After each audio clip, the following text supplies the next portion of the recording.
ये जो मच्छर कॉलोनी में इंसिडेंट हुआ जिसमें दो नौजवान लोगों के तशद्दुद की वजह से शहीद हुए, उस केस के प्रोग्रेस के रिपोर्ट्स उन्होंने हमसे मांगी और हमने उनको सबमिट की।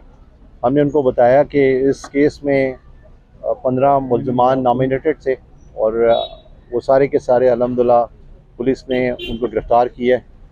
उसमें से 4 मुल्ज़मान की आइडेंटिफिकेशन परेड हो चुकी है और बाकी जो मुल्ज़मान हैं वो अंडर अरेस्ट हैं। उनकी आइडेंटिफिकेशन परेड के लिए हमने कोर्ट को रिक्वेस्ट की हुई है, जो इंशाल्लाह कल या परसों हमें टाइम मिल जाएगा।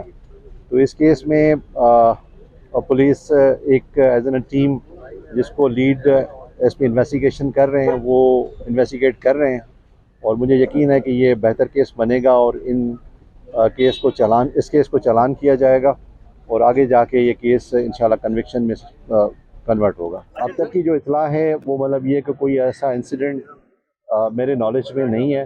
अलबत्ता वहाँ पे इस तरह का र्यूमर ज़रूर था कि बच्चे अगवा होते हैं और जिसकी वजह से ये मतलब बैकग्राउंड था, तो ये इंसिडेंट हुआ। ऐसा भी कत्ल के मुहर्रिकात हो क्या सकते हैं? आज दूसरा कुछ मुल्ज़मान ऐसे भी पकड़े गए जिनके पास नादा रिकॉर्ड भी नहीं है, यानी कि शनाख्ती कार्ड वगैरह भी नहीं है।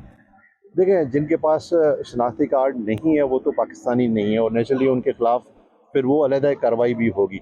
लेकिन अब तक जो हमने मुल्ज़मान को पकड़ा है उसमें मेजॉरिटी के पास शनाख्ती कार्ड है, वो पाकिस्तानी है।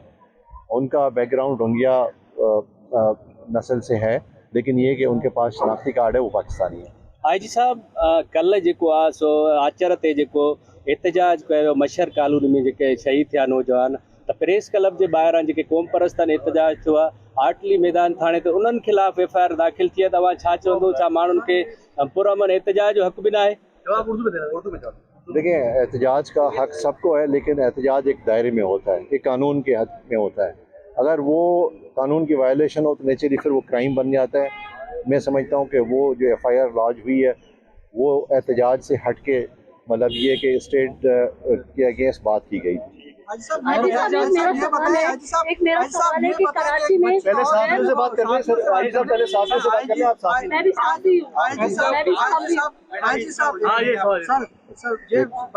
सर, गैर मुकामी लोग यहाँ बहुत आ रहे हैं। पहले तो ये होता था कि मोबाइल छीन गया, लेकिन अब मोबाइल भी छीनते हैं और गोली भी मार के जाते हैं और खवातीन के जिस्म में हाथ डालते हैं कि तुम्हारे पास खुफिया खाने हैं, तुम लोग वहाँ पे ज्वेलरीज और मोबाइल छुपा ले। तो सर, पुलिस क्या कर रही है? देखें, इसमें मैं आज अच्छा टाइम है कि मैं इस चीज़ को वाज़े कर दूं। सबसे इम्पोर्टेंट चीज़ जो है ना, मैं अपनी ज़िम्मेदारी लेता हूं कि पुलिस का काम है आवाम के जान और माल की हिफाजत। इससे मतलब हम बरी ज़िम्मा नहीं है और जो पुलिस ऑफिसर ये ड्यूटी कर रहा है उसके लिए मैं समझता हूँ कि शाबाश भी है, रिवॉर्ड भी है। जो पुलिस ऑफिसर ये काम नहीं कर रहा, ये मेरी ज़िम्मेदारी है कि मैं उसको सज़ा दूँ और उसको वो असाइनमेंट ना दूँ जिस पे वो मतलब बैठा हुआ है। लेकिन इसके साथ साथ ये भी इम्पोर्टेंट है कि पुलिस कामयाब नहीं हो सकती कि अनटिल अनलेस कि पब्लिक उसका साथ दे। पब्लिक के साथ के बगैर पुलिस नहीं चल सकती। ये मीडिया मैं समझता हूँ कि बहुत इम्पोर्टेंट रोल प्ले कर सकती है कि जब पुलिस अपना काम करे और आवाम उसको साथ दे। आवाम क्या साथ दे, मैं हमेशा इसको डिफ़ाइन करता हूँ कि मुझे सिर्फ साथ आवाम का ये चाहिए कि जहाँ उनकी अपने कोई कमर्शियल प्रॉपर्टी है या रेजिडेंशियल प्रॉपर्टी है वहाँ पे CCTV कैमरा लगा है। उससे ये कि हमारी विजिबिलिटी बढ़ जाती है, हमारे लिए केस में डिटेक्शन जो है ना वो आसान हो जाती है। दूसरा ये कि कहीं पे आप कोई मशकूक आदमी देखते हैं, कोई मशकूक पैकेट देखते हैं, कोई मशकूक एक्टिविटी देखते हैं, आप 15 को इतला दें। हमारा 15 बड़ा अच्छा इफेक्टिव है।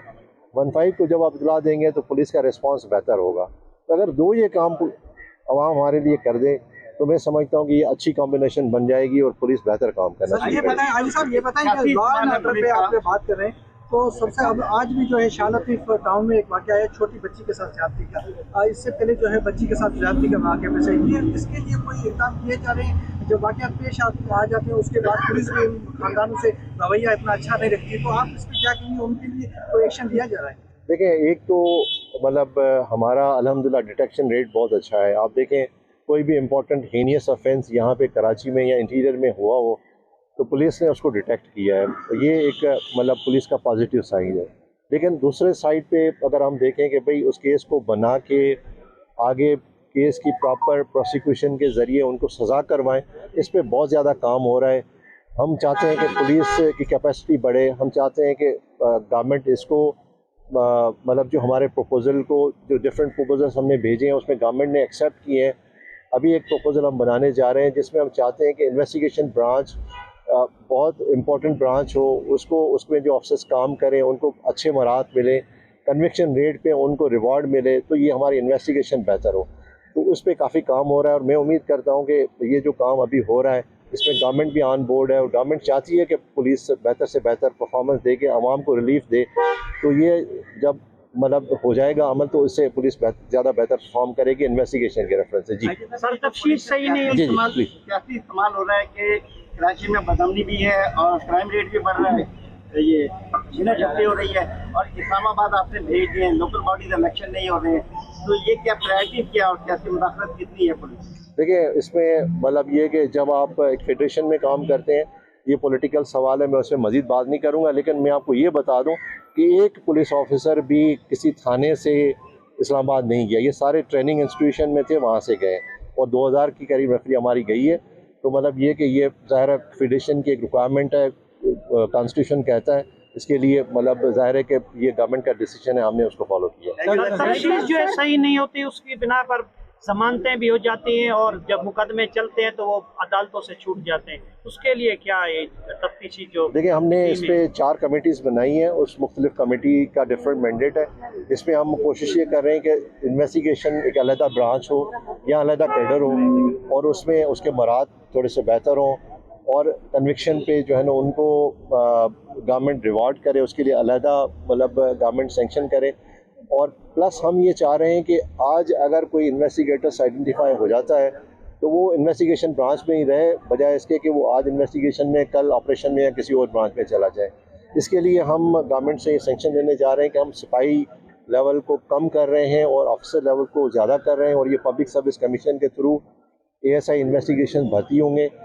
जब हमारी ये शॉर्टेज पूरी होगी और मतलब नंबर ऑफ़ केसेस ऑफिसर्स को कम मिलेंगे, वो क्वालिटी की ऑफिसर्स होंगे तो बेहतर इन्वेस्टिगेशन होगा। सर एक सवाल और बड़ी रहमत आपको दे दूं कि सर दुआ ज़हरा केस में 5 दफ़ा वारंट जिसमें जमानत ना हो वो जारी हो चुके हैं, तो आपकी तरफ से अब तक टीम क्यों नहीं गई उन 6 अफराद को, नूर बीबी को, राव खुर्रम को और वसीम को और दीगर 3 लोगों को गिरफ्तार करने? क्या मसले थे, क्या रुकावट है? इसमें कोई मसला नहीं है। हम 2000 केस में पहले भी काफ़ी मेहनत कर चुके हैं और आइंदा भी जो भी कोर्ट की डायरेक्शन होगी हम उसी को फॉलो करेंगे इंशाल्लाह। सर ये जगह तव्हां रिपोर्ट पेश कई उनमें मौलवी जेको ऐलान थो करे मस्जिद मां त इनखे संसार कयो, उहो मुख्य जवाबदार संदो वने उनखे छडाए विया आहिनि ऐं उहो हाणे मुख़्तलिफ़ सोशल मीडिया ते वेही पंहिंजा पाण खे बचाइण जे लाइ अलॻि-अलॻि बयान जारी ये सवाल थी है। सर चीफ जस्टिस आपकी जो बचत करने वाली कार्रवाई की उससे मुतमईन है, चीफ जस्टिस ने क्या ऑर्डर किया? जी अल्हम्दुलिल्लाह, वो हमने सारा उनको ब्रीफ दिया और उन्होंने बताया कि जितने मुल्ज़िमान थे इसमें पकड़े गए और मज़ीद भी हम इसमें वीडियोस को देख रहे हैं, अगर कोई उसमें बाकी भी मुल्ज़िम रह गया